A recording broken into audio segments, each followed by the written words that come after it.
Baba, kwa saa hii na wakati huu tuko mbele ya uso wako wenye hoja zenye nguvu, tumekuja kusemezana nawe. Karibu Baba katikati yetu. Tazama, wewe ni Mungu usiyeshindwa. Wewe ni Mungu usiyeshindwa. Haujawahi kutuacha wala kutupungukia ndani ya nyumba yako hii. Kwa neema yako ile ile, kwa uweza wako ule ule, kwa nguvu yako ile ile, na mamlaka yako ile ile ya kipekee itokaye juu mbinguni, Baba, kaunyooshe kwa upya tena. Ni ule mkono wa kuume wa haki yako. Kwa mkono huo Baba, ukatusaidie siku hii ya leo. Kwa mkono huo Baba, ukatupiganie, ukatutetee, ukatushindie, ukatutie nguvu kwa upya tena.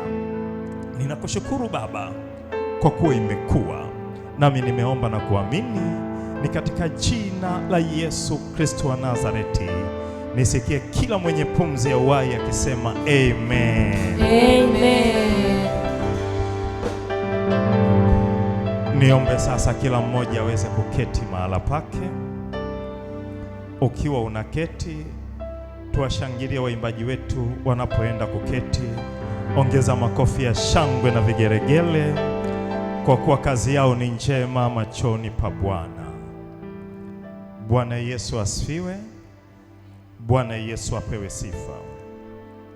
Basi nichukue nafasi hii tena kuwaalika nyote kwenye ibada yetu ya siku hii ya leo, ikiwa ni Jumapili ya kwanza ya mwezi huu wa 6. Kwa namna ya kipekee Mungu ametupa na kuiachilia neema yake na kibali katikati yetu.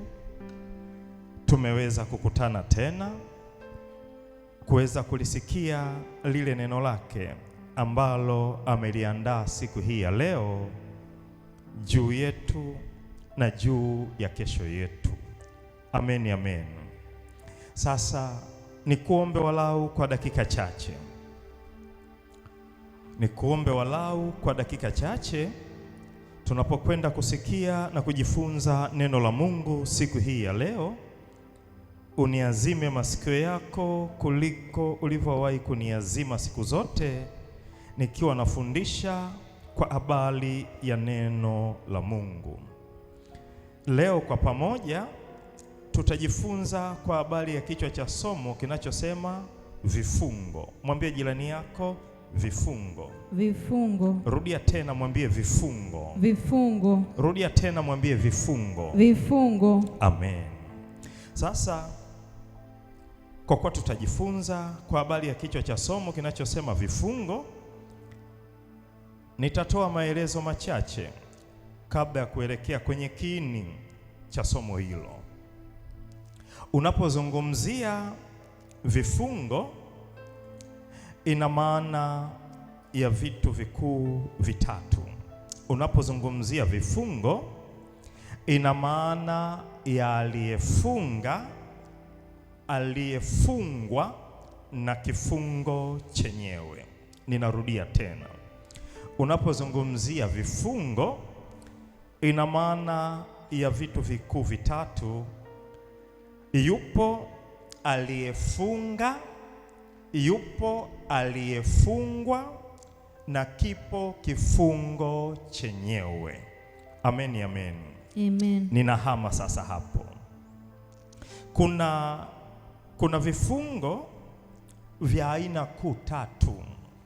Kuna vifungo vya aina tatu. Aina ya kwanza ni vifungo vya rohoni. Aina ya pili ni vifungo vya nafsini.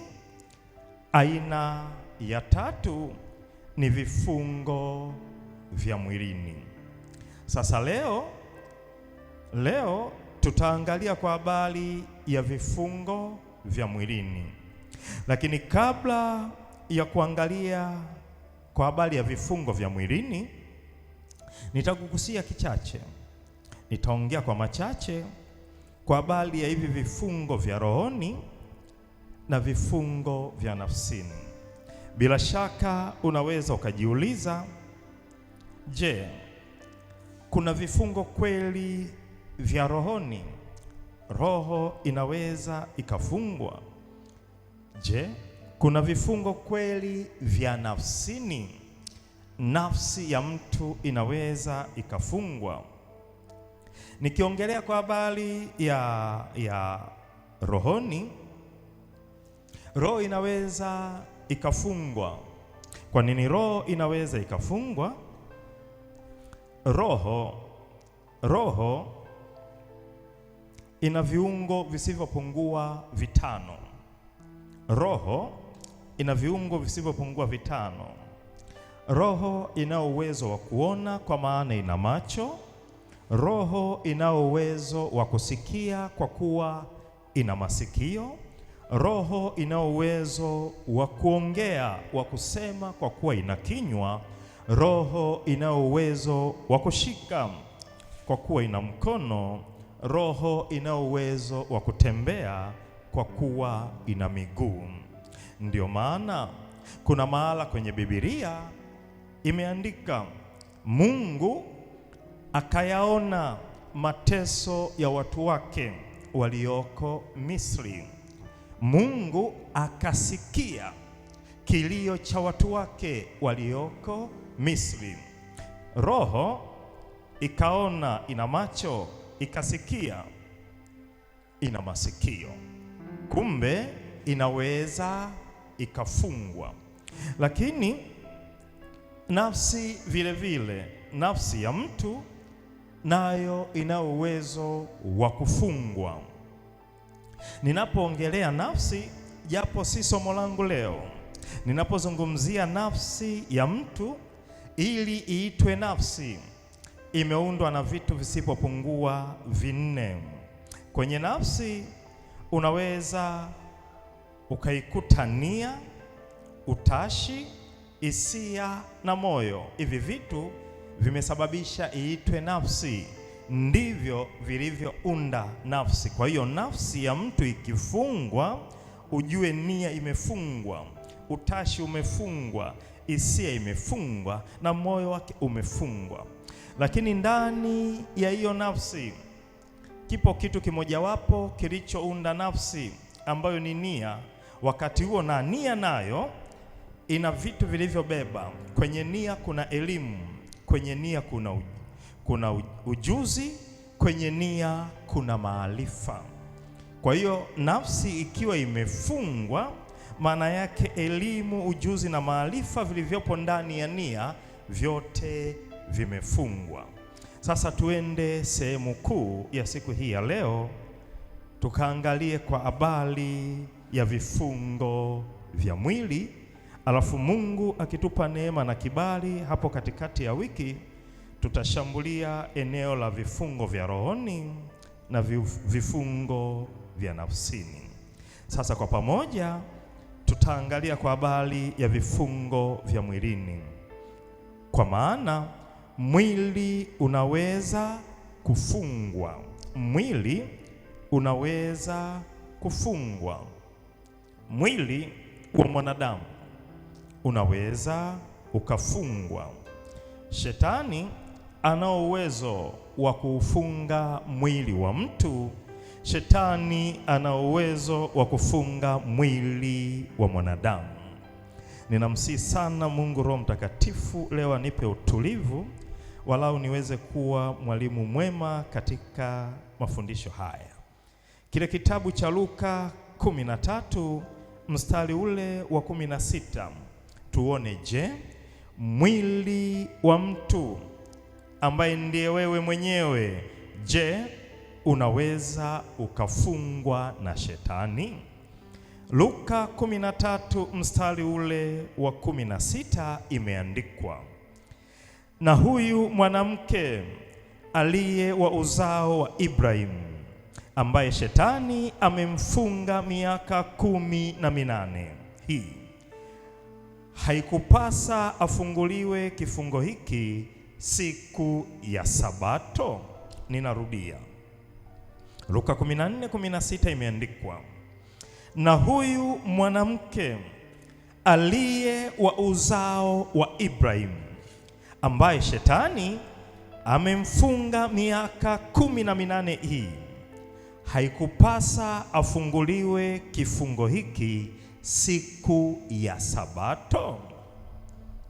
Kumbe shetani ana uwezo wa kumfunga mtu, kufunga mwili wa mtu kwa miaka fulani, kwa siku fulani, kwa miezi fulani, kwa wiki fulani. Shetani ana uwezo wa kufunga mwili wa mtu.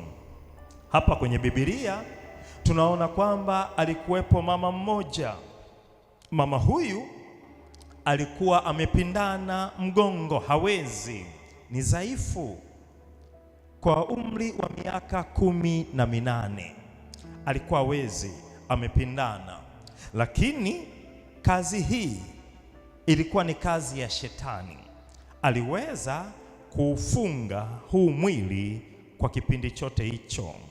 Lakini kile kitabu cha Matendo ya Mitume, je, kweli shetani anaweza akaufunga mwili wa mtu, mwili wa binadamu? Matendo ya Mitume 10:38. Ninakusihi sana twende kwa pamoja tutakapoanza kuyaachilia makombola ambalo ni neno la Bwana. Hakuna kifungo cha shetani kitakachoweza kustahimili ndani ya mwili wa kila mmoja. Matendo ya Mitume 10:38 imeandikwa, habari za Yesu wa Nazareti, jinsi Mungu alivyomtia mafuta kwa Roho Mtakatifu na nguvu, naye akazunguka huko na huko akitenda kazi njema na kuponya wote walioonewa na Ibilisi, kwa maana Mungu alikuwa pamoja naye. Ili ni neno la Mungu kutoka kitabu hiki cha Matendo ya Mitume. Neno hili likielezea kazi aliyokuwa akiifanya Bwana wetu Yesu Kristo alipokuwa akipita, alipokuwa akitembea kwa ajili ya kuitenda ile kazi iliyo njema iliyomleta hapa duniani. Biblia inasema alikuwa akiponya wale wote walioonewa na Ibilisi. Tuna kitu tunajifunza hapa. Kumbe Ibilisi ndo huyu shetani, ana uwezo wa kuyaonea maisha ya mtu. Ana uwezo wa kuyaonea maisha ya mtu. Anayaonea maisha ya mtu kwa jinsi gani? Anayaonea maisha ya mtu kwa namna gani? Anayaonea kwa kumfunga mtu yule. Anaweza akayaonea maisha ya ndoa ya huyo mtu, akaifunga ile ndoa iliyokuwa na furaha isiwe na furaha, iliyokuwa na amani isiweze kuwa na amani.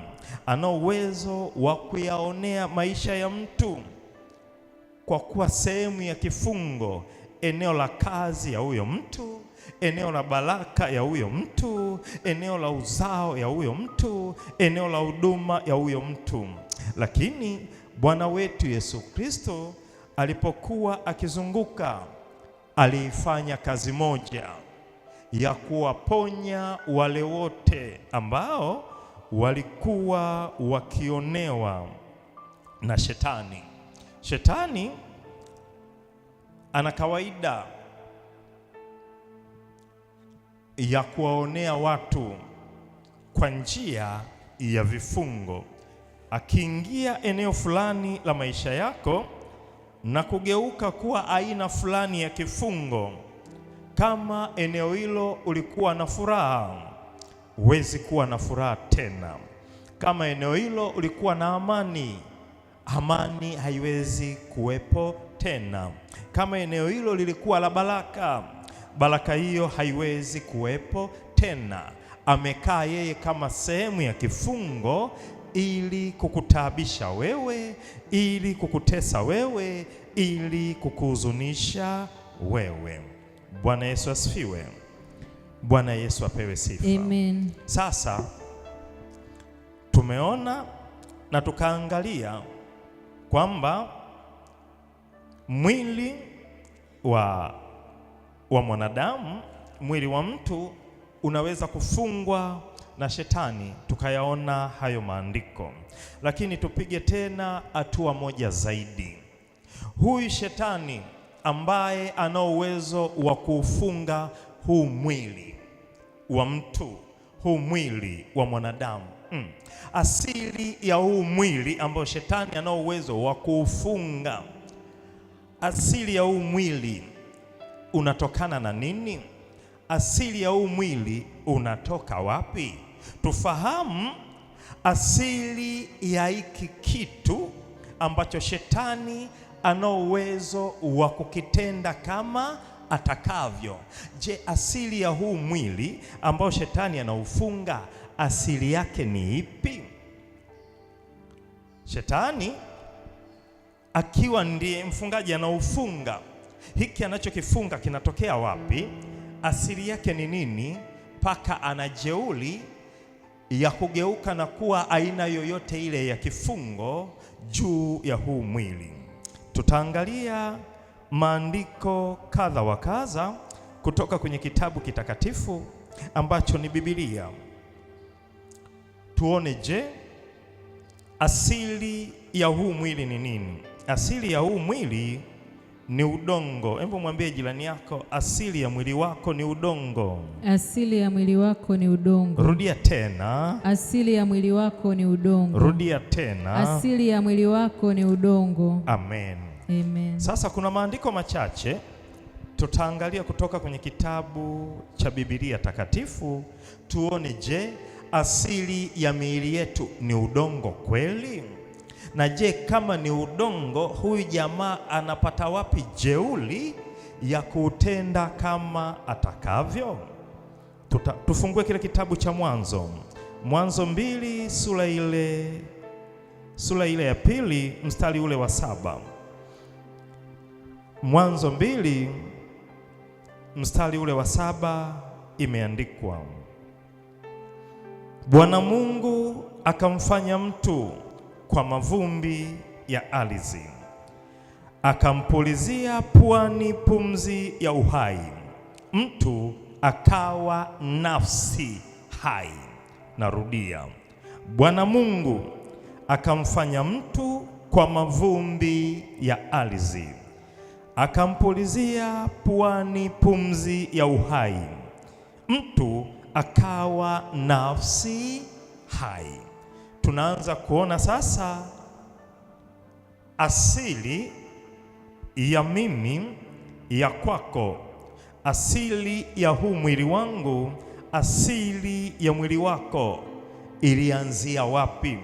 Kwenye kitabu hiki cha Mwanzo tunamuona Bwana Mungu, yeye ndiye aliyemfanya mtu kutoka katika mavumbi ya ardhi.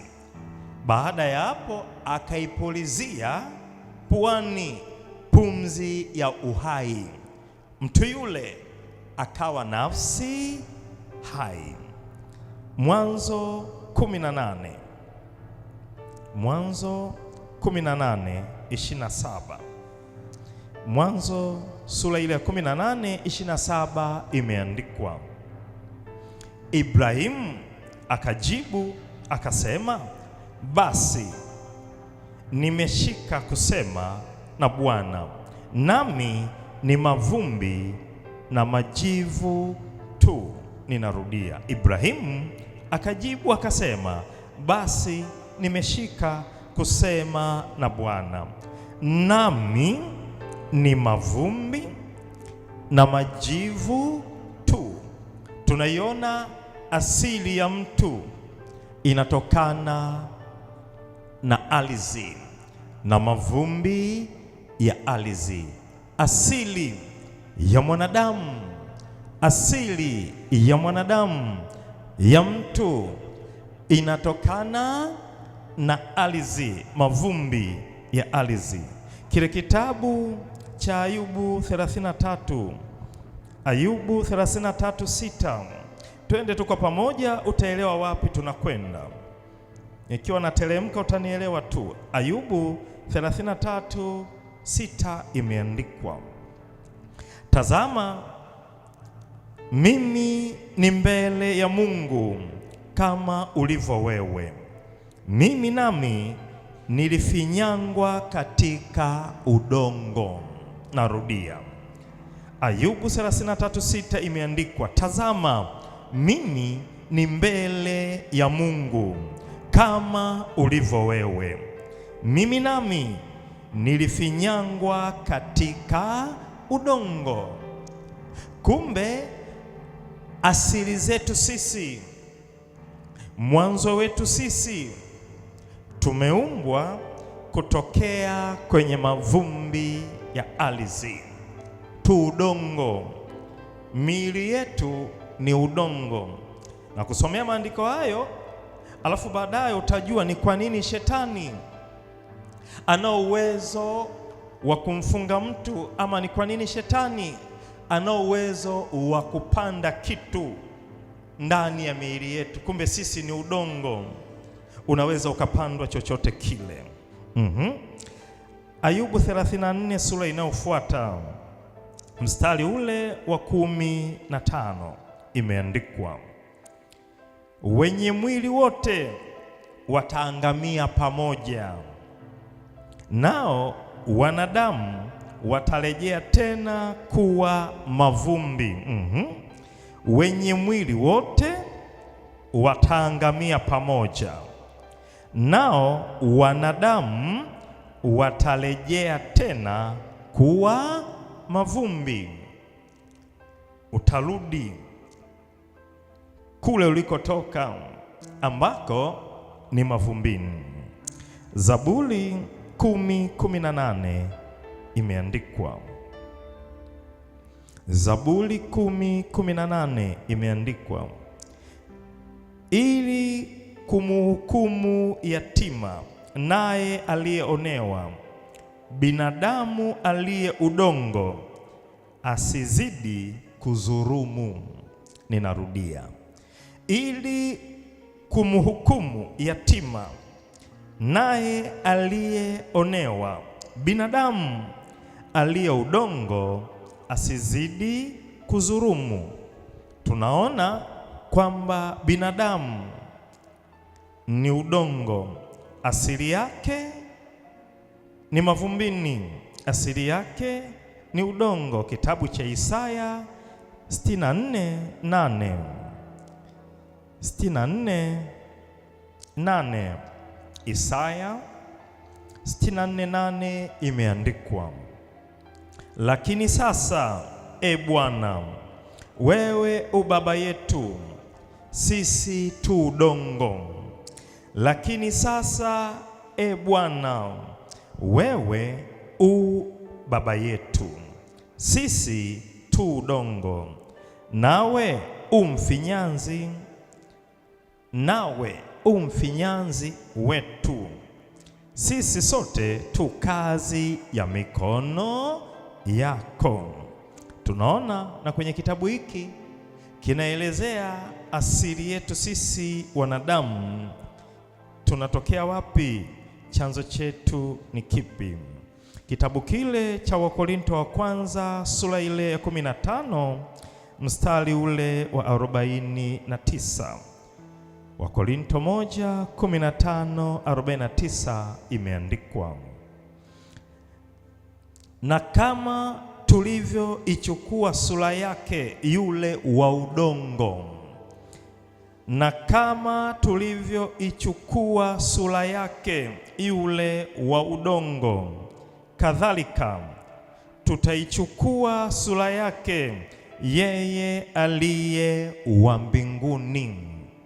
Biblia inasema kama tulivyoichukua sura yake yule aliye wa udongo, kadhalika tutaichukua sura yake yeye aliye wa mbinguni.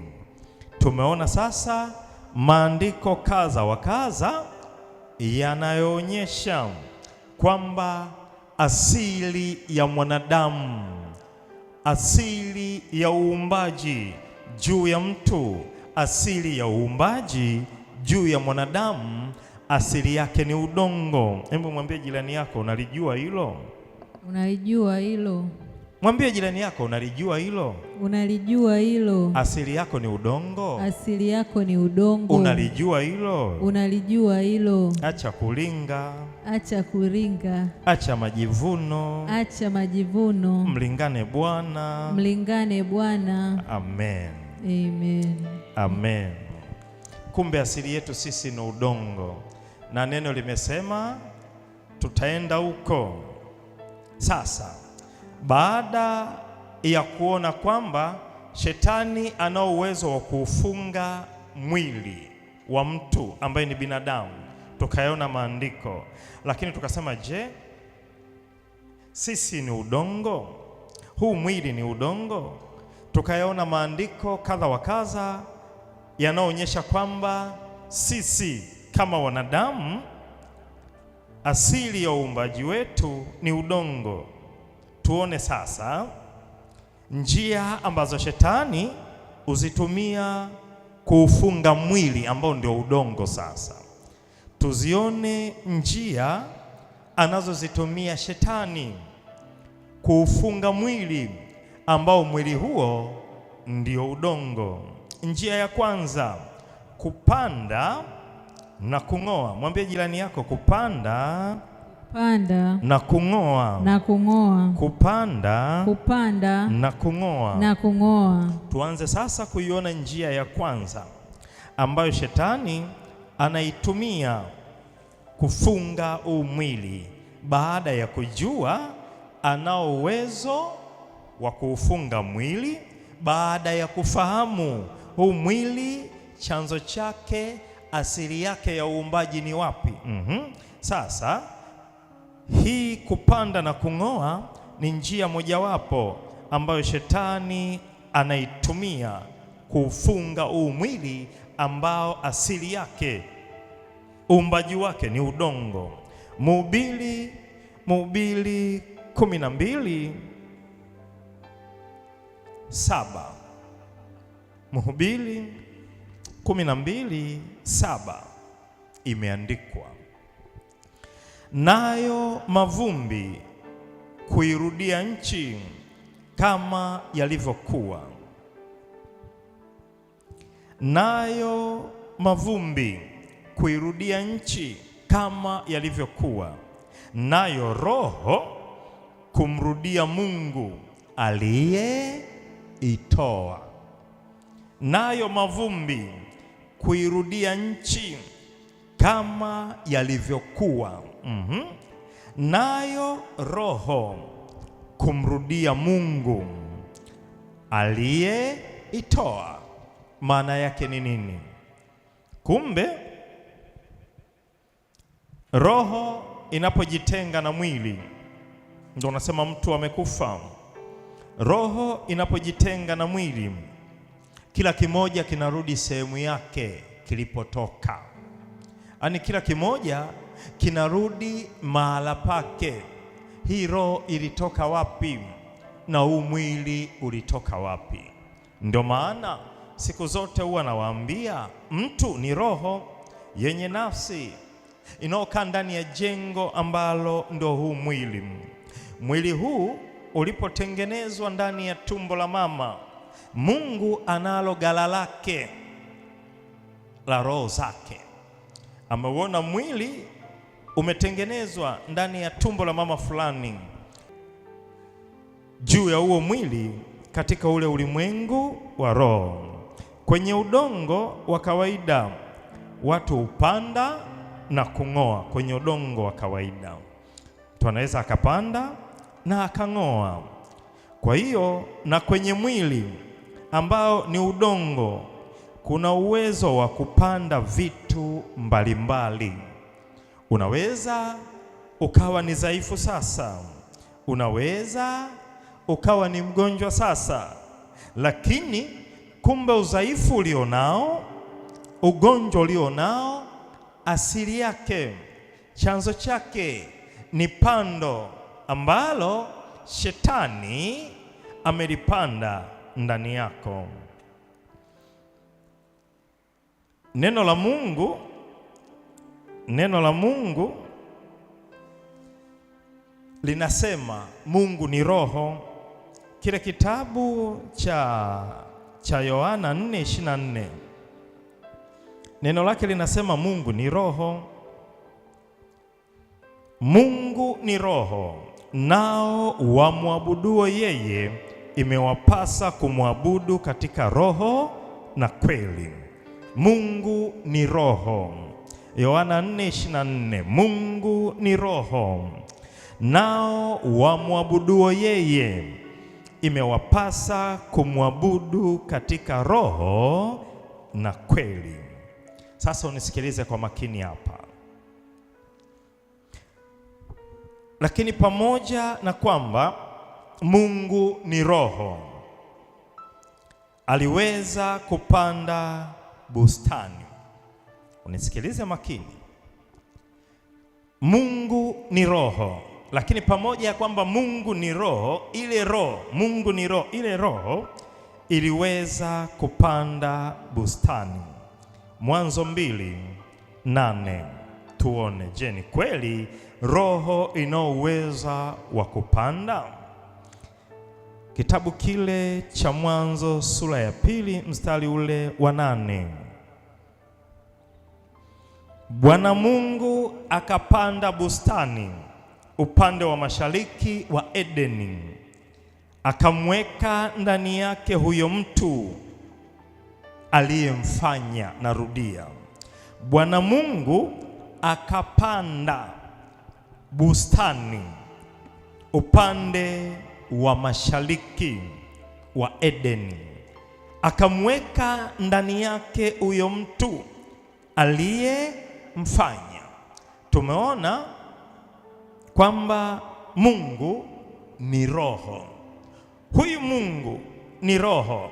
Hiyo roho sasa imepanda bustani, akamweka aliyemfanya, aliyemuumba akae umo, ailinde umo. Ingawa Mungu ni roho, aliweza kupanda bustani.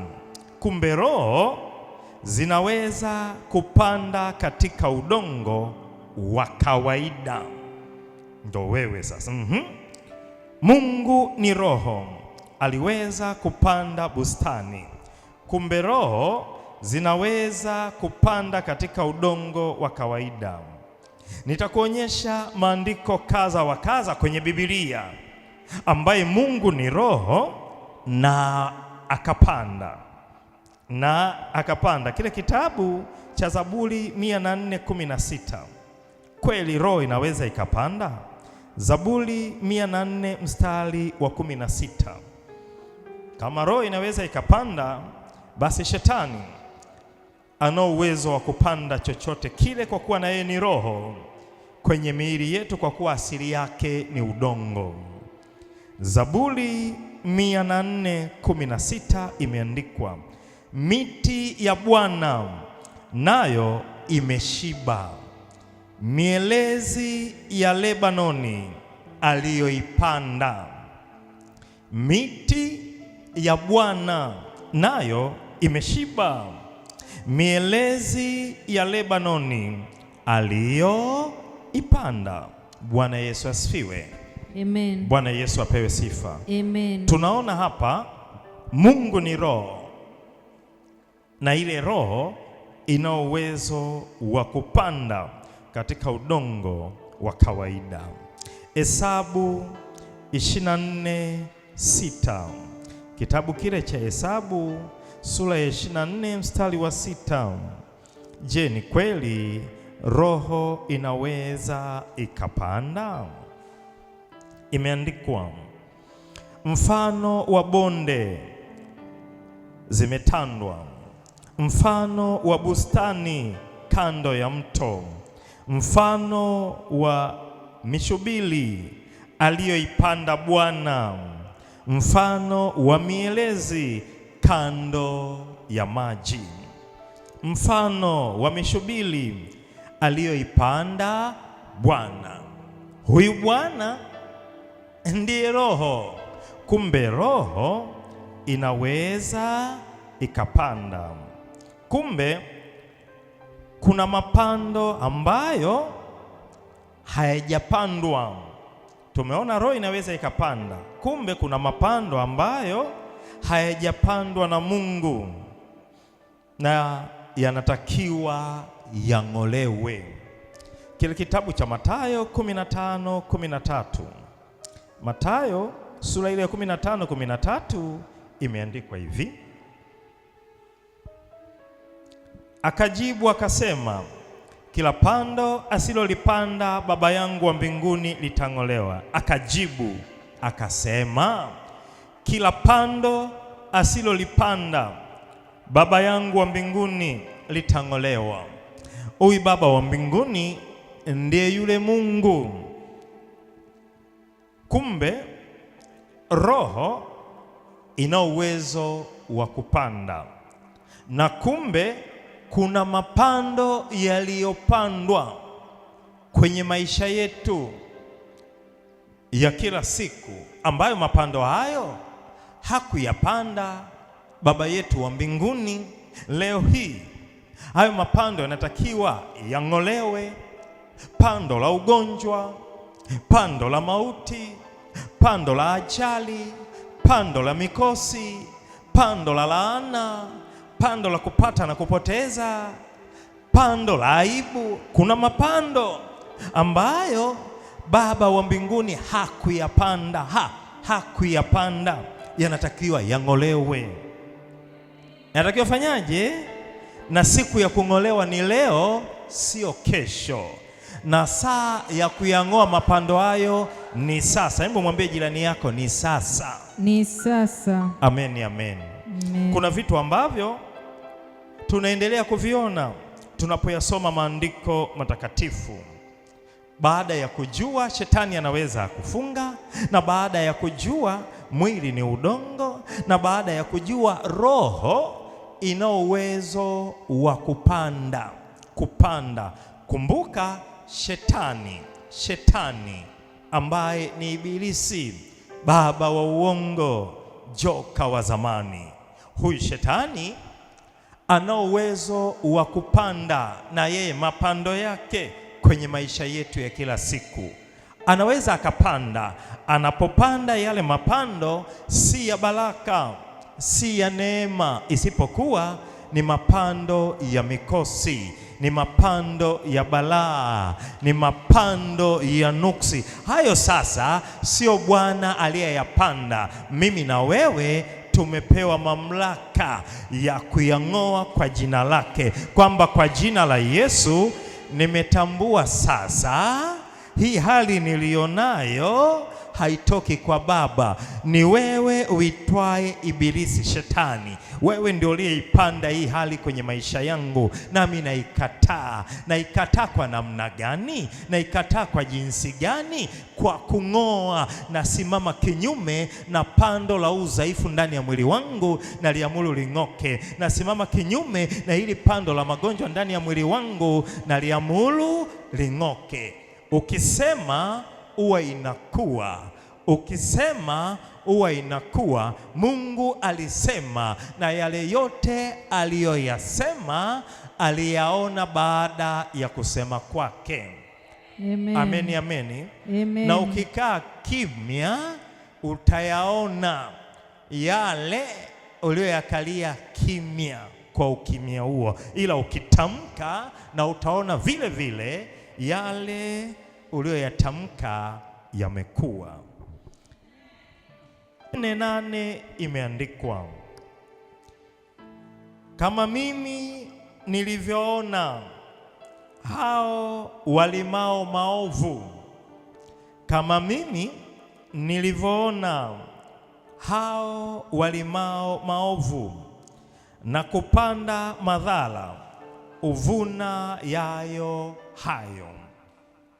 Kama nilivyoona wale wanaolima maovu, wanaopanda madhara uvuna yayo hayo. Kumbe uharibifu wa aina yoyote ile, shetani ana uwezo mkubwa wa kuyafanya hayo. Shetani ni mkulima anayelima maovu na kupanda madhara. Ndio maana mtu anaweza kuwa safi rohoni, anaweza kuwa safi nafsini, lakini kwenye mwili wake amepandiwa vitu. Unaweza ukamwona mtu ni mgonjwa ama ni dhaifu mwilini, kumbe ni matokeo ya pando ambalo shetani amelipanda katika ulimwengu wa roho. Bwana Yesu asifiwe. Amen. Bwana Yesu apewe sifa. Amen. Jambo lolote lile ambalo unaliona limetokea lina chanzo chake ulimwengu wa roho. Kitu chochote kile kwenye maisha yako unapokiona kimetokea, kina mwanzo wake ambao ni ulimwengu wa roho. Unajua, niligusia mwanzo kwa habari ya vifungo vya nafsi na vya roho, lakini nikasema leo tutashughulika na vifungo vya mwilini. Lakini nafsini, kwenye nafsi ya mtu inaweza ikawa haina shida. Rohoni, kwenye roho ya mtu inaweza ikawa haina shida, lakini mwilini, huyu shetani amepanda mapando yake. Likitoka pando hili anapanda pando hili. Nilishakutana na kisa kimoja kabisa. Unaweza ukasema, mchungaji, hiki unachokisema si kweli. Kuna mtu, nani hapa anaumwa mgongo? Anaumwa mgongo, mnyosha mkono hivi. Mara kwa mara. Ni mwenyeji wa wapi wewe? Wa? Kaskazini wapi mama? Kilimanjaro eh?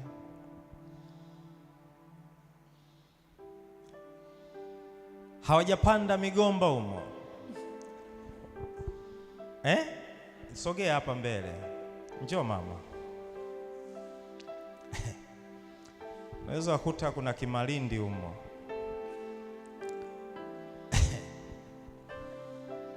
Uwe na amani, uwe na amani.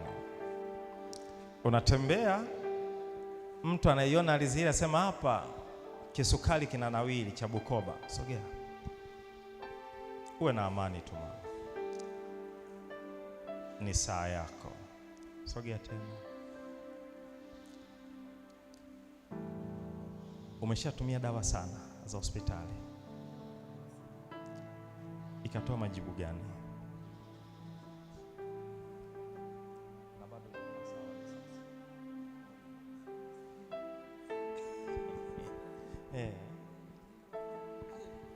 Kuna pando hapo mama, vumilia.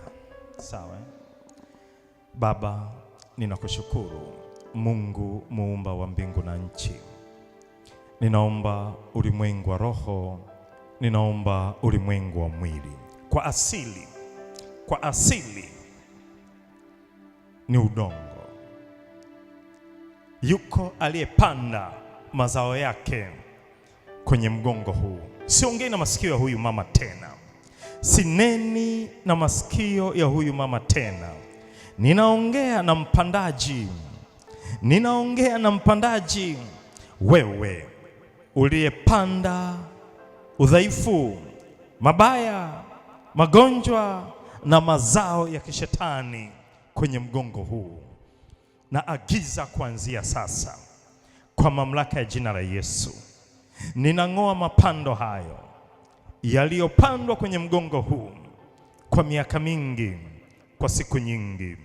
Kwa sauti ya kwanza, nang'oa pando hilo kwa mamlaka ya jina la Yesu. Kwa sauti ya pili, nang'oa pando hilo kwa mamlaka ya damu ya mwanakondoo.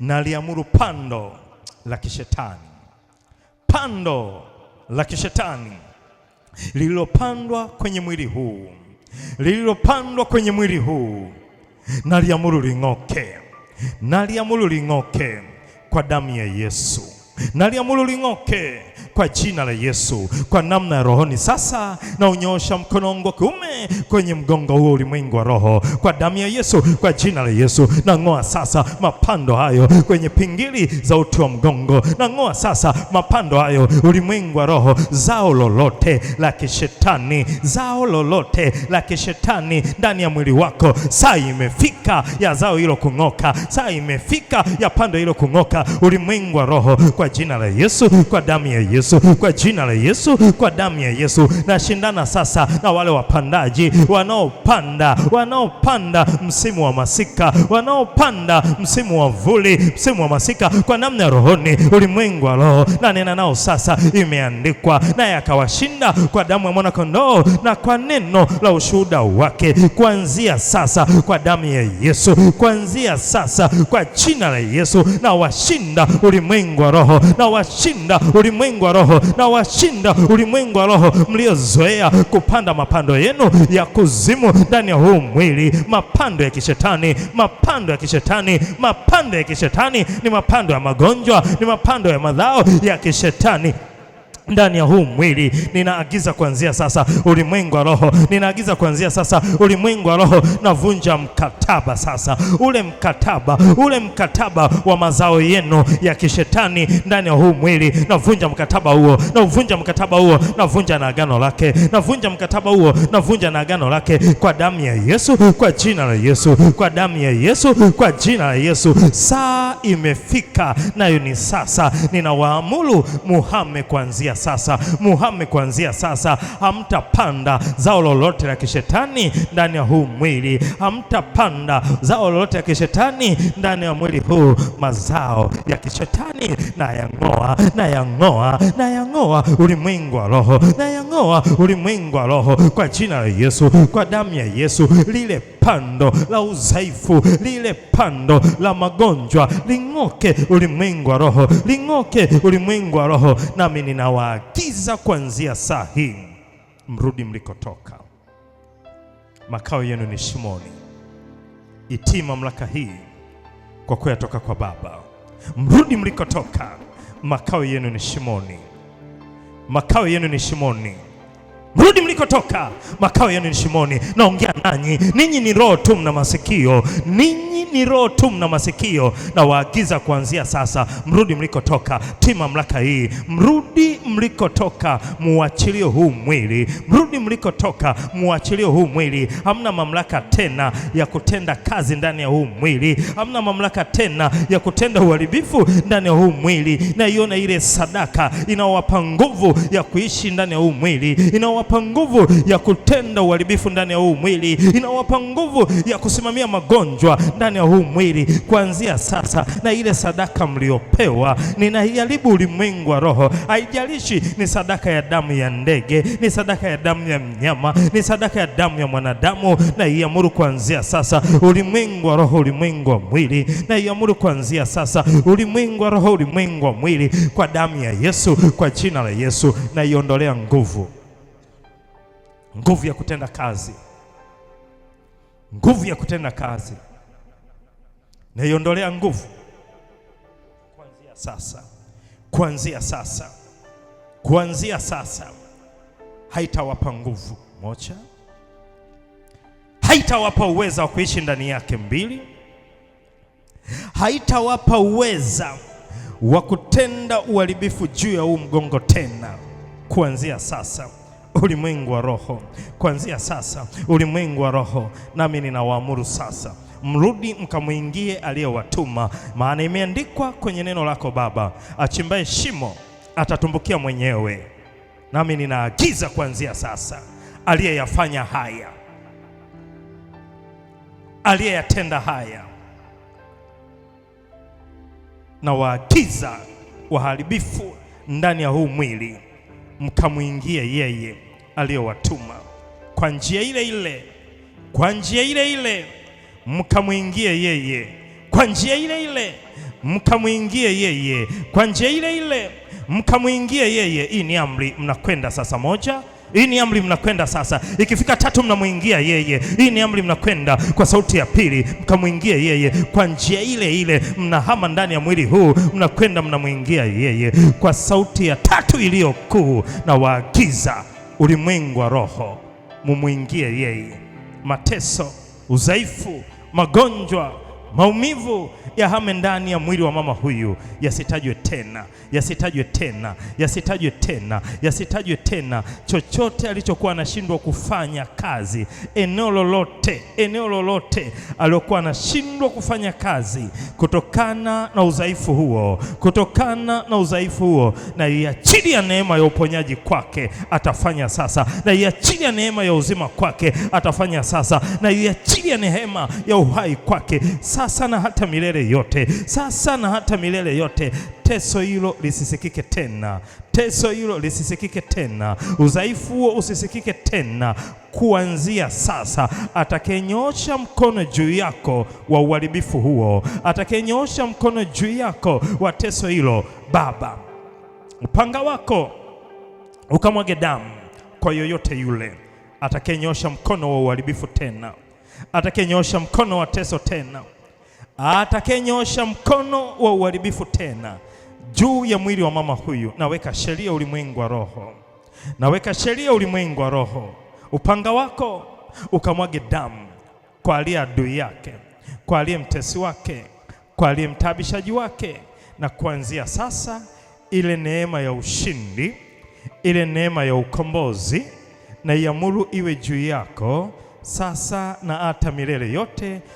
Na mikono yako naipa nguvu sasa ya kushika kile ambacho ulizuiliwa usishike, kile ambacho ulizuiliwa usishike kutokana na udhaifu huo, ulizuiliwa usimiliki kutokana na udhaifu huo. Mikono hiyo naipa nguvu sasa itokayo juu mbinguni, mikono hiyo naipa nguvu sasa itokayo juu mbinguni, mikono hiyo naipa nguvu sasa itokayo juu mbinguni, mikono hiyo naipa nguvu sasa itokayo juu mbinguni, naipa nguvu sasa itokayo juu mbinguni. Kwa kuwa uzima ndani yako, uzima ndani yako, ambacho ulipingwa usikishike, usikimiliki kutokana na udhaifu na ugonjwa huo. Mikono hiyo inapokea neema hiyo, mikono hiyo inapokea nguvu hiyo, mikono hiyo inapokea mamlaka hiyo, mikono hiyo inapokea mamlaka hiyo. Pokea sasa, pokea sasa ile neema ya kushika kile ambacho ulizuiwa usishike kutokana na huo ugonjwa, kile ambacho ulizuiwa usimiliki kutokana na ule ugonjwa, kile ambacho ulizuiwa usitawale kutokana na huo ugonjwa. Kuanzia sasa haupo tena. Ni saa ya mikono hiyo kushika, ni saa ya mikono hiyo kumiliki, ni saa ya mikono hiyo kutawala, ni saa ya mikono hiyo kutawala, kumiliki, kushika. Ni saa hiyo mikono, ni saa hiyo mikono. Naipa nguvu sasa, naipa nguvu sasa, naipa nguvu sasa, nguvu ya kufanya kazi, nguvu ya kufanya biashara, nguvu ya kushika fedha, nguvu ya kumtumikia Mungu. Naipa nguvu hiyo, naipa nguvu hiyo, naipa nguvu hiyo, naipa nguvu hiyo mbele ya madhabahu yako Baba, mbele ya madhabahu yako Baba. Na iachilia neema hiyo, na iachilia neema hiyo ya mama huyu, na iachilia neema hiyo, na iachilia neema hiyo. Ilizuiliwa kwa miaka mingi alipokuwa utumwani, kwenye utumwa wa magonjwa. Ilizuiliwa kwa miaka mingi alipokuwa utumwani, kwenye utumwa wa ugonjwa. Kuanzia sasa mikono hiyo itashika, nami napanua mipaka ya baraka ya mikono hiyo, napanua mipaka ya baraka ya mikono hiyo, napanua mipaka ya baraka ya mikono hiyo. Kuanzia sasa, kuanzia sasa, tenda sawa sawa na kusudi la Bwana, tenda sawa sawa na mapenzi ya Bwana, tenda sawa sawa na kusudi la Bwana, sawa sawa na mapenzi ya Bwana. Neema hiyo ikawe juu yako sasa, neema hiyo ikawe juu yako sasa, neema hiyo ikawe juu yako sasa. Na iachilie hiyo, na iachilie hiyo, na iachilie hiyo, na iachilie hiyo, na iachilie hiyo, na iachilie hiyo, iwe juu yako, iwe juu yako, iwe juu yako. Umekuwa mzima sasa, tenda sasa sawa sawa na mapenzi ya Bwana, sawa sawa na kusudi la Bwana. Kuanzia sasa neema hiyo iwe juu yako, iwe juu yako, iwe juu yako, iwe juu yako. Asipatikane wa kukulaza chini tena, asipatikane wa kukuzuia tena, asipatikane wa kukupinga tena. Na kuanzia sasa njia ya baraka zako na ikomboa na itakasa kwa damu ya Yesu. njia ya baraka yako naikomboa, naitakasa kwa damu ya Yesu. Ikifika 3, miguu yako inapokea uweza wa kuelekea kwenye ushindi wako. Kwa sauti ya 3, naitakasa ile njia ya baraka zako, njia ya ushindi wako, na miguu yako sasa naipa nguvu ya hatua moja zaidi, naipa nguvu ya hatua moja zaidi, naipa nguvu ya hatua moja zaidi, naipa nguvu ya hatua moja zaidi. Naiamuru ipokee hiyo, naiamuru ipokee hiyo, naiamuru ipokee hiyo, naiamuru ipokee hiyo, naiamuru ipokee hiyo, naiamuru ipokee hiyo. Ipokee, ipokee, ipokee, ipokee. Uende ulikokusudiwa kwenda, ufike ulikokusudiwa fika kuanzia sasa. Naipa nguvu miguu hiyo, naipa nguvu miguu hiyo, naipa nguvu miguu hiyo kwa damu ya Yesu, kwa jina la Yesu, kwa damu ya Yesu, kwa jina la Yesu, kwa damu ya Yesu, kwa jina la Yesu, kwa damu ya Yesu, kwa jina la Yesu. Miguu hiyo naipa nguvu, miguu hiyo naipa nguvu, miguu hiyo naipa nguvu. Ulimwengu wa roho naiachilia nguvu, naiachilia nguvu ya kuanza na kumaliza, ya kuanza na kumaliza. Hautaishia njiani tena kwa sababu ya ugonjwa, hautaishia njiani tena kwa sababu ya udhaifu juu ya huo mwili. Naamuru kuanzia sasa neema pekee ya Mungu Yehova iwe juu yako, na watu wote tuseme amen. Kaketi mama, umekuwa mzima, hautakaa chini kwa sababu ya kuumwa mgongo tena, hautalala kwa sababu ya kuumwa mgongo tena.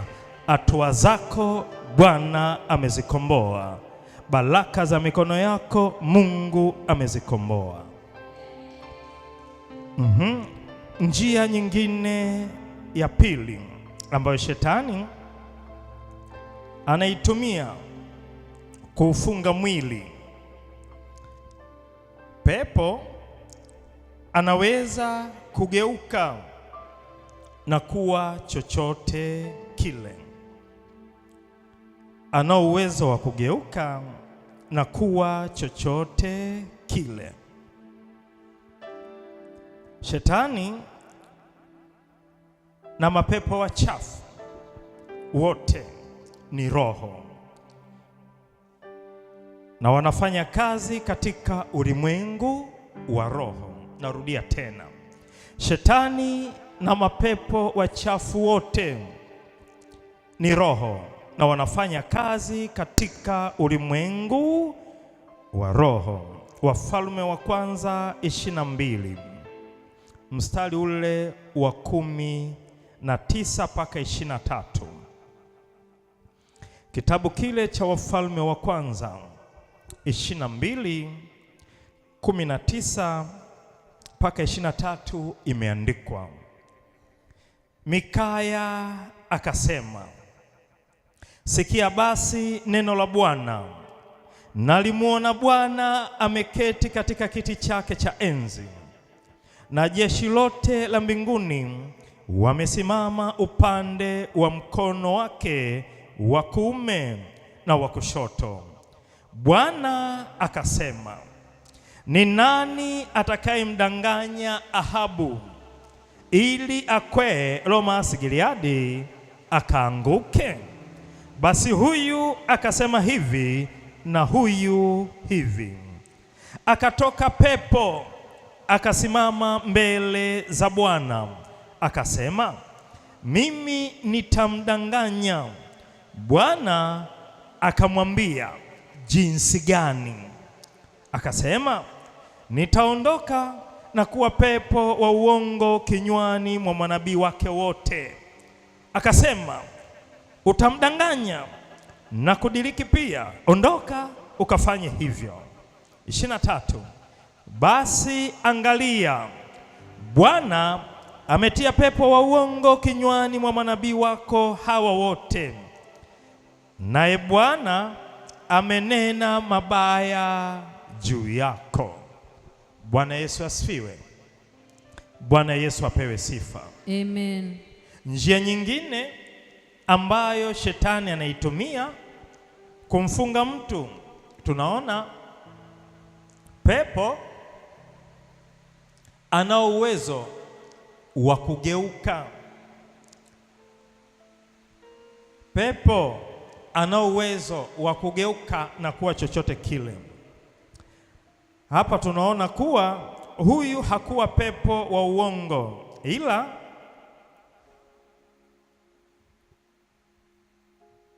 aliwaza kujigeuza. Hakuwa pepo wa uongo.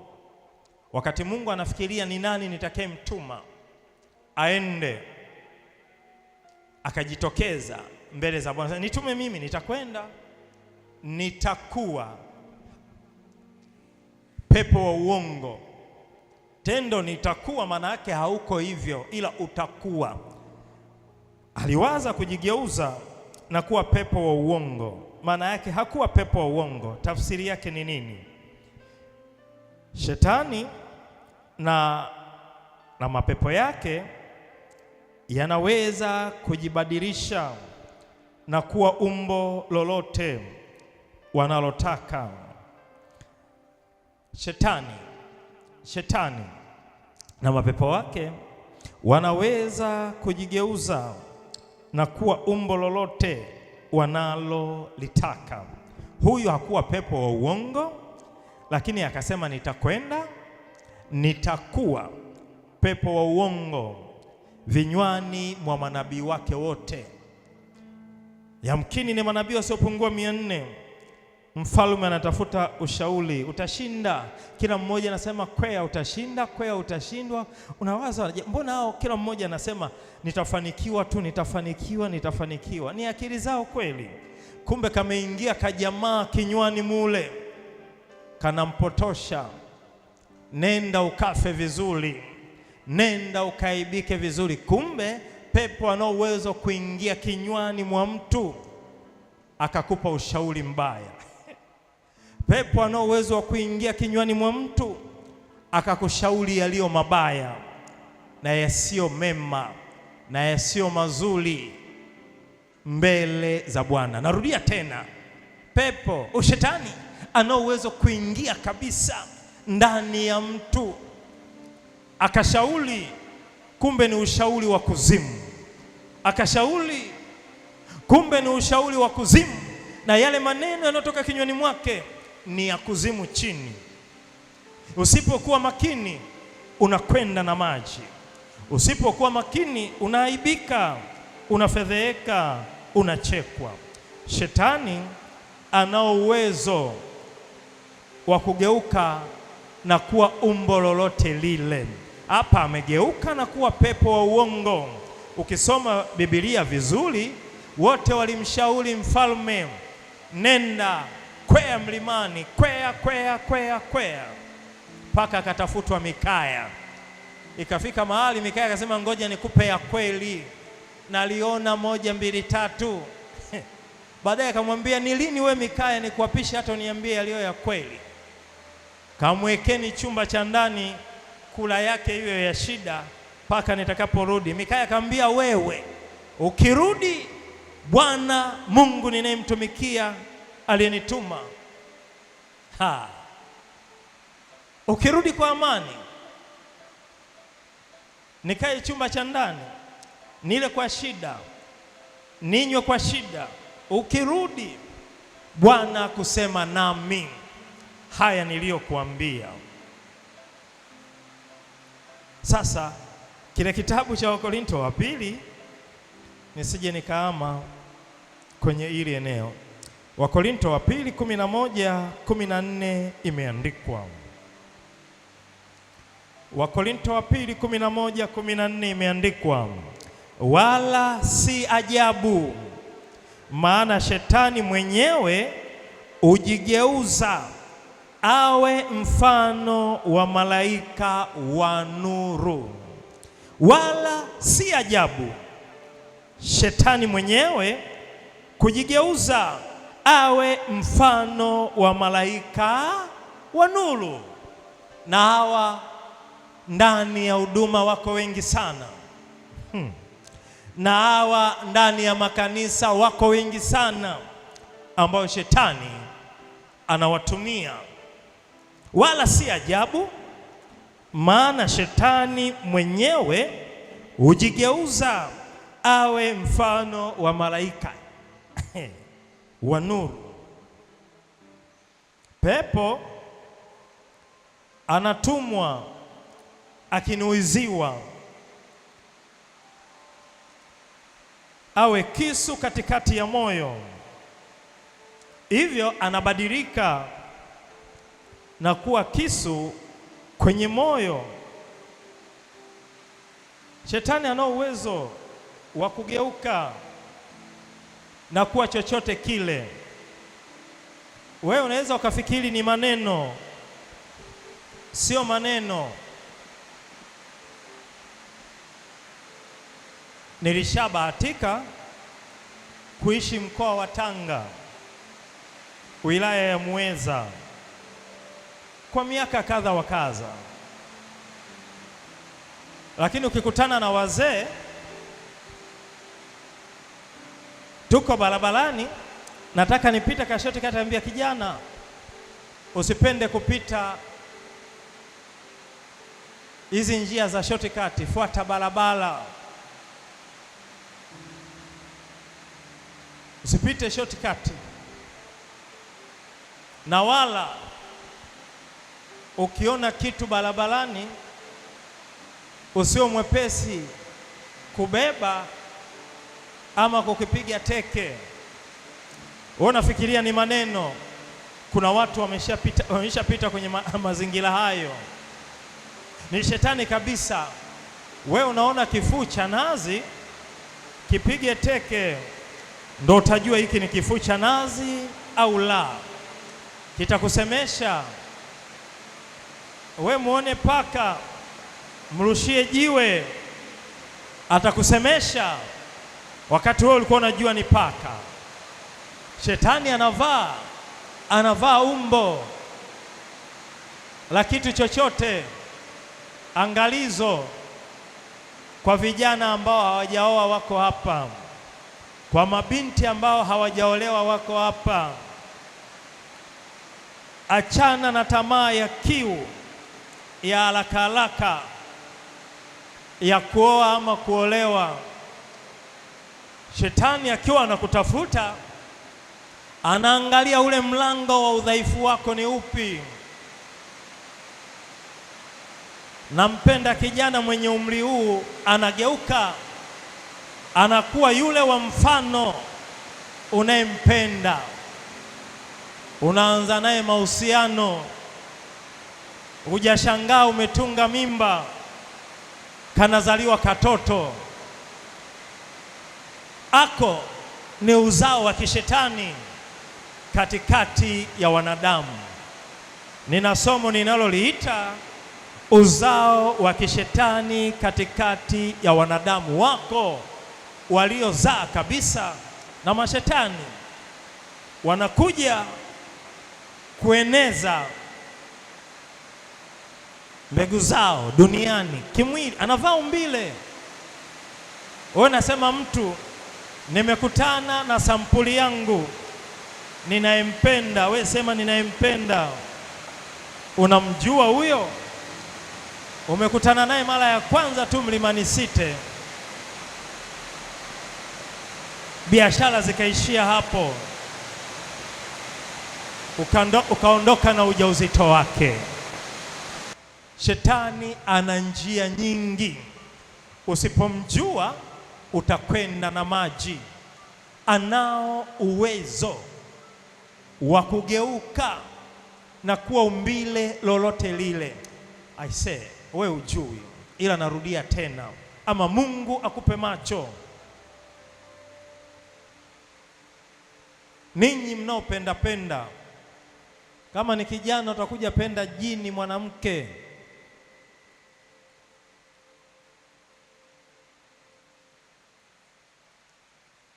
Chagua sampuli, anajitengeneza kwa mfumo unaotaka, alafu unasema Bwana ametenda. Tena kwa kukosa maarifa ya rohoni na macho ya rohoni, unaimba kabisa amejibu mao, ila uimbi akisikia amejibu kwa waka moyoni mwako, kumbe umeliwa. Uwe makini sana. Shetani ana uwezo wa kujigeuza na narudia tena, ili eneo ni msaada mbele ya safari ya maisha ya mtu siku chache zijazo. Shetani ana uwezo wa kugeuka na kuwa umbo lolote lile. Nimekuambia nishai kuishi Tanga, wilaya ya Mweza. Wakati wa kulala mama alikuwa anatuambia, tuko wawili tu mimi na kakaangu, mkisikia nimewaita msiitike, nikiwa na shida na nyie nitawafuata. Ni mdogo lakini hiyo sauti inasikika masikioni mwangu angali hadi hivi sasa. Sasa ndo najifunza nikiwa natumika kwa ajili ya kazi ya Mungu. Sasa msiitike. Lakini nimesimama mbele ya hii madhabahu, nilishai kuitwa nikiwa usingizini. Sauti ni ya mama kwenye kadirisha kadogo kale kambao kamikomoka kanafunguka huku na huku, tafikiria ka kioski. Ani kanagongwa papa.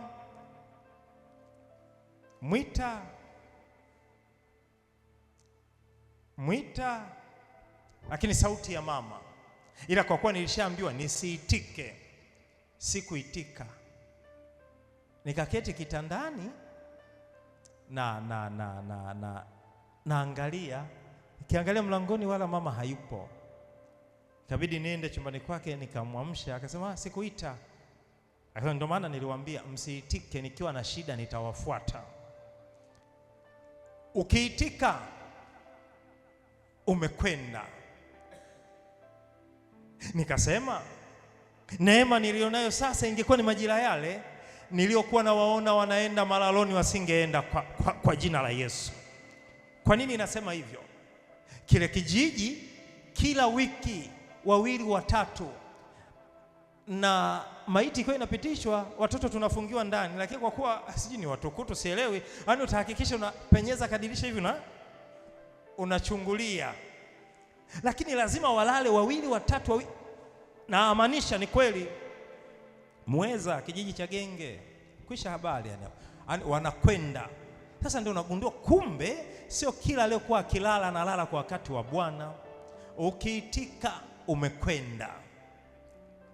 Kwa shetani anageuka, unasema hii ni sauti kabisa ya mama. Naam mama, naam. Unafanya utii, kumbe unajitiisha mwenyewe, unajipeleka mwenyewe. Ili eneo na wasi sana na amanisha, ili eneo la shetani la hii njia ya kuwafunga ama kuifunga miili ya watu, ya kubadili maumbo, anakujia wewe kwa njia nyingi sana. Anaangalia udhaifu wako uko wapi, anaangalia wapendezwa na nini. Wewe kila weekend hujai kukosa bichi, atakutana na wewe tu huko. Ana njia nyingi. Nishe kumwombea mama mmoja, angekuwepo hapa angeshuhudia. Alikuwa anasumbuliwa sana na jini maaba. Anasema huyu ni wa kwangu wa muda mrefu. Mimi nikamwambia siku hiyo, kanyaga kivuli changu nakiona kanyaga. Baada ya hapo yule jamaa akija hamuoni yule mama tena, anaona kivuli cha mtu mwingine, anaona kivuli changu. Siku iliyofuata ibada kama hivi, naomba anaongea ndani yake. Nina wiki ya 2 ya 3 sijakutana na mke wangu. Umemweka mbali sana, toa kivuli chako. Alimjia mwilini Mlimani City. Akaja kapita kama mwezi, anasema akakutana na mzee mmoja Mlimani City. Wakati yeye anataka kulipa vitu, akalipiwa. Wakaenda wakakaa kwenye kimeza, wakanywa ni juisi. Baada ya muda kamtoweka amuoni. Wakati ananielezea vile, jamaa akaongea yeye ndani yake sasa. Akaanza kuongea ndani yake sasa. Si mliniwekea kivuli, niliamua nije sasa kimwili. Unaweza ukadharau usemi huu na mafundisho haya, yamkini hujakutana nayo ama umekutana nayo na hujatambua bado. Lakini shetani ana uwezo wa kuvaa umbo la kitu chochote kile.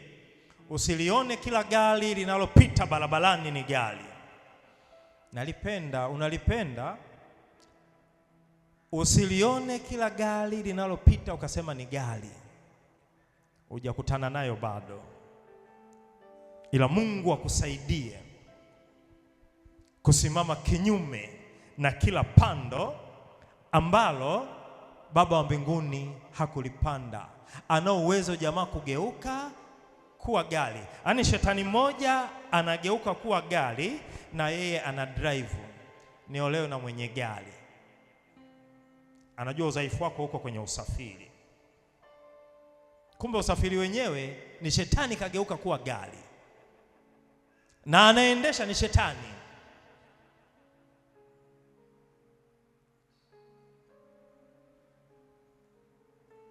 Hebu sema kwa damu ya Yesu, kwa jina la Yesu, kwa jina la Yesu, kwa damu ya Yesu, kwa damu ya Yesu, kwa jina la Yesu, kwa jina la Yesu. Kuanzia sasa, ninaomba Baba, nipe neema ya kutambua maumbo yote ya shetani.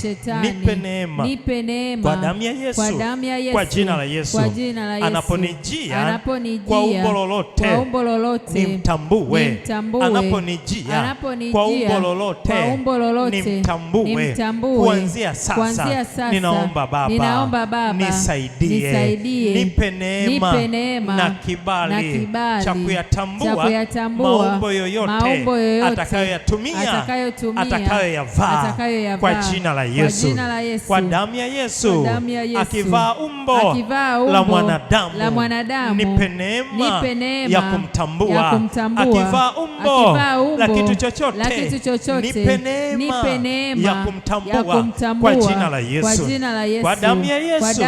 Pando lolote ambalo Baba hukulipanda kwenye baraka zangu, hukulipanda kwenye maisha yangu, hukulipanda kwenye maisha yangu, kuanzia sasa mapando hayo nayang'oa kwa jina la Yesu, nayang'oa mapando hayo kwa jina la Yesu, nayang'oa mapando hayo kwa jina la Yesu, kwa damu ya Yesu. Pando lolote la kishetani kwenye huduma yangu, nayang'oa pando lolote la kishetani kwenye huduma ulionipa. Pando hilo naliamuru ling'oke.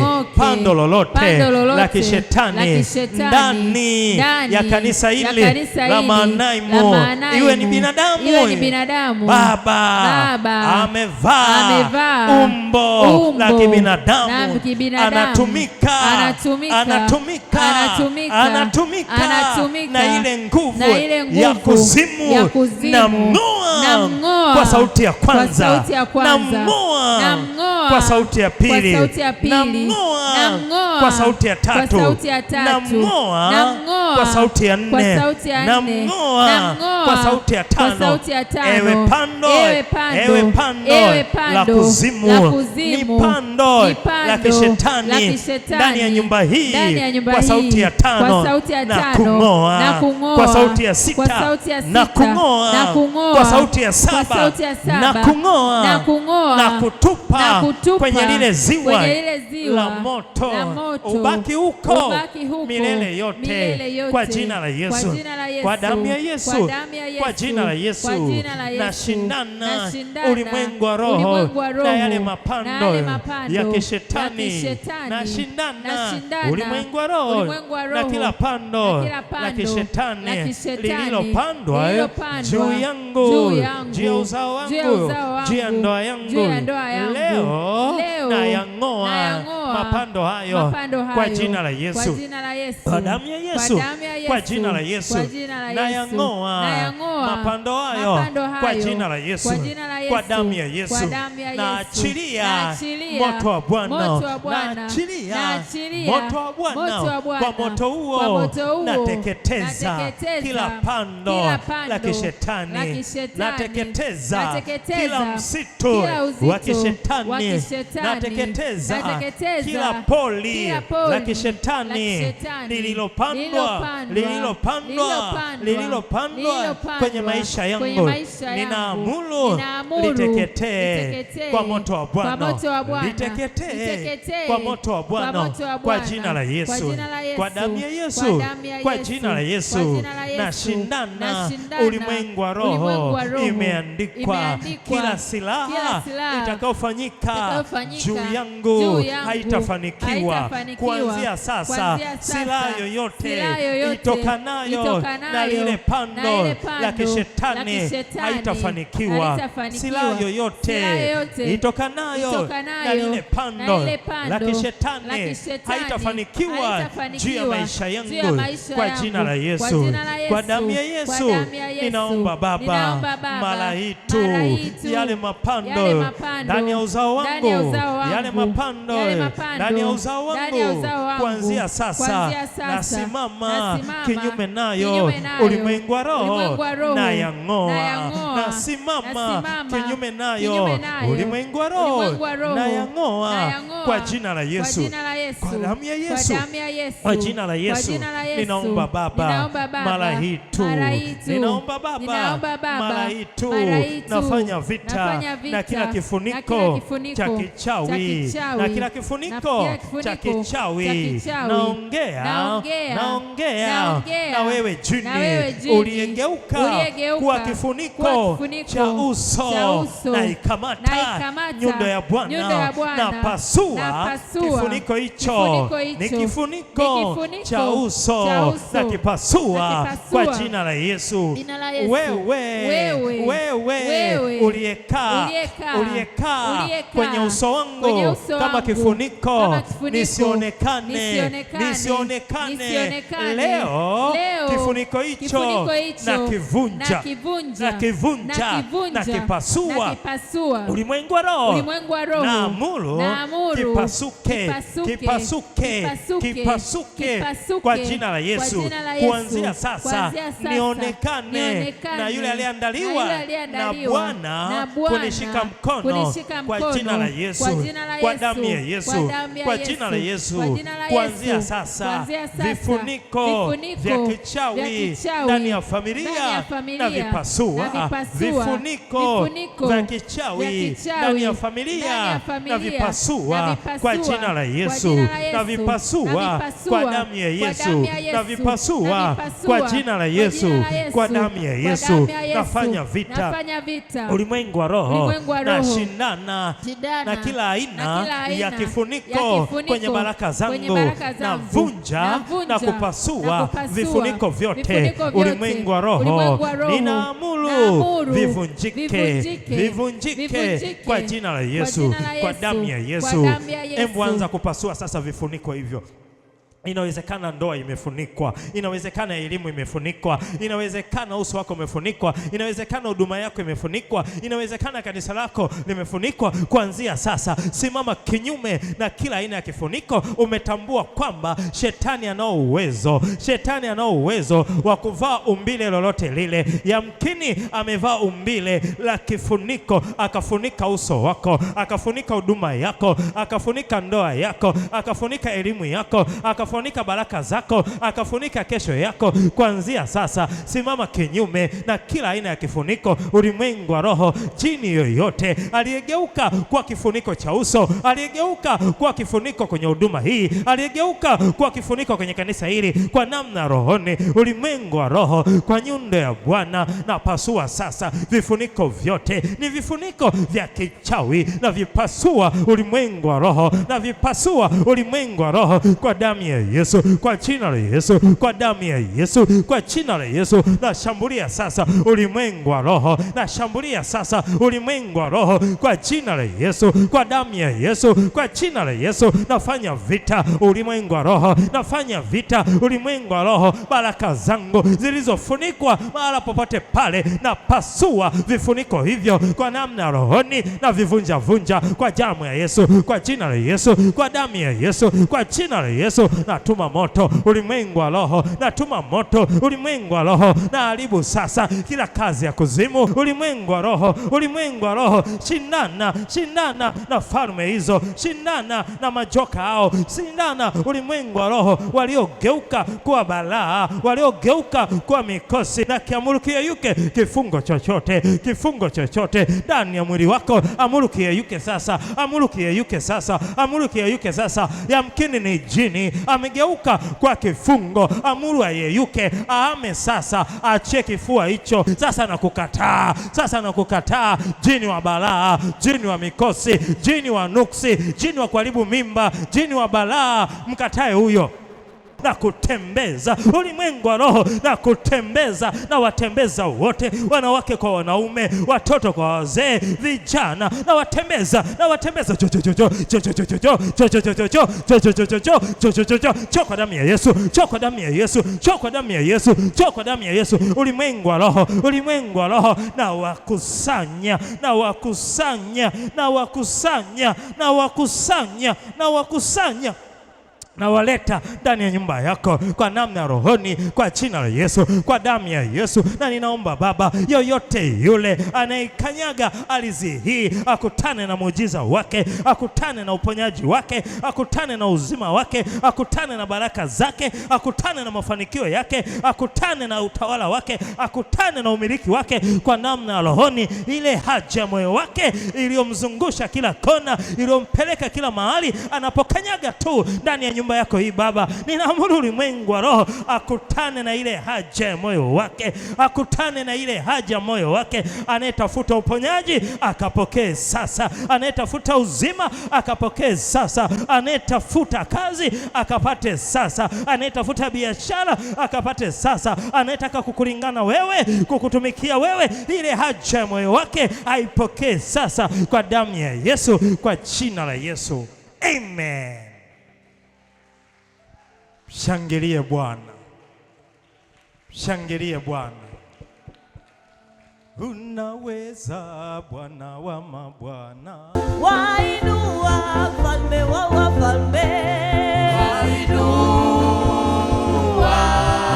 wainua mfalme wa wafalme, wainua. Unaponya Bwana wa mabwana, unaponya,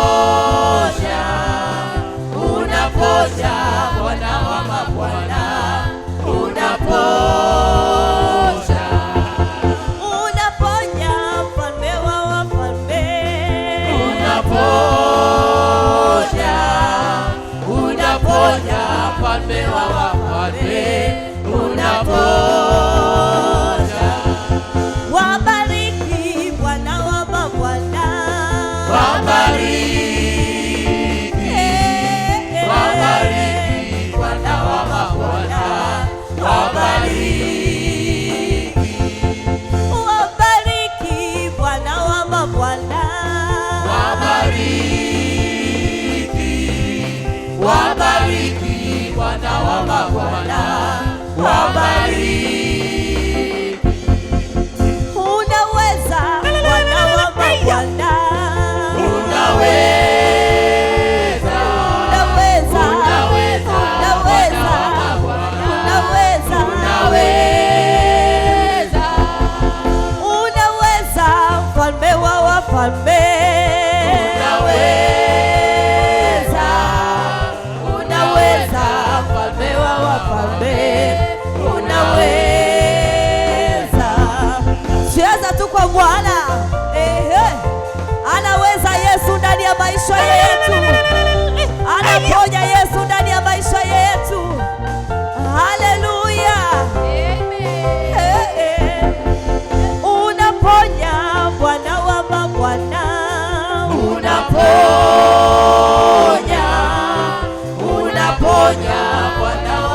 kwa ajili ya mkono wako ulionyoosha siku hii ya leo.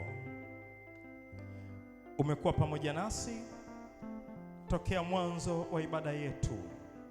Saa imefika ya kuahirisha ibada yetu mchana huu wa leo.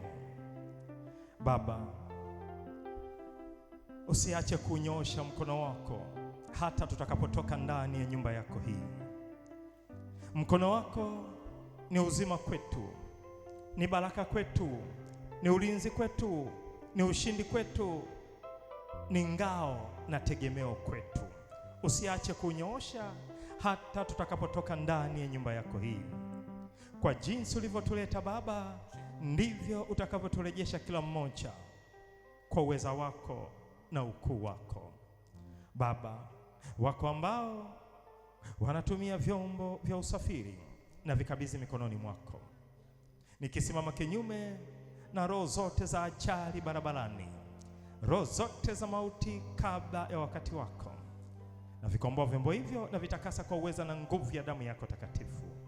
Waendao kwa miguu na ikomboa ile njia na itakasa kwa damu ya Yesu, nikitegua mitego yote ya njiani iliyotegwa na yule adui mwovu Shetani. Ninaomba Baba, wanapotoka ndani ya nyumba yako, kila mmoja akale chakula chake na kushiba, akanywe kinywaji chake na kutosheka. Nikibariki na kutakasa kila kiingiacho ndani ya miili yao, kifanyike uzima na afya kwa utukufu wa jina lako. Nikisimama kinyume na roho zote zinazowafuatilia, ile roho ya visasi na malipizi tokea angani, baharini na nchi kavu, na kwenda kinyume nayo ulimwengu wa roho, ulimwengu wa mwili. Baba, natangaza kuanzia sasa, wiki inayoanza kesho iwe ni wiki ya baraka juu ya kila mmoja, iwe ni wiki ya ushindi juu ya kila mmoja, iwe ni wiki ya mafanikio juu ya kila mmoja. Usiwaache watu hawa wala kuwapungukia, na mtu awaye yote asiweze kusimama mbele ya safari ya maisha yao. Ninakushukuru Baba, kwa kuwa ndivyo itakavyokuwa kwa utukufu wa jina lako. Nami nimeomba na kuamini, ni katika jina la Yesu Kristo wa Nazareti, na watu wote tuseme amen.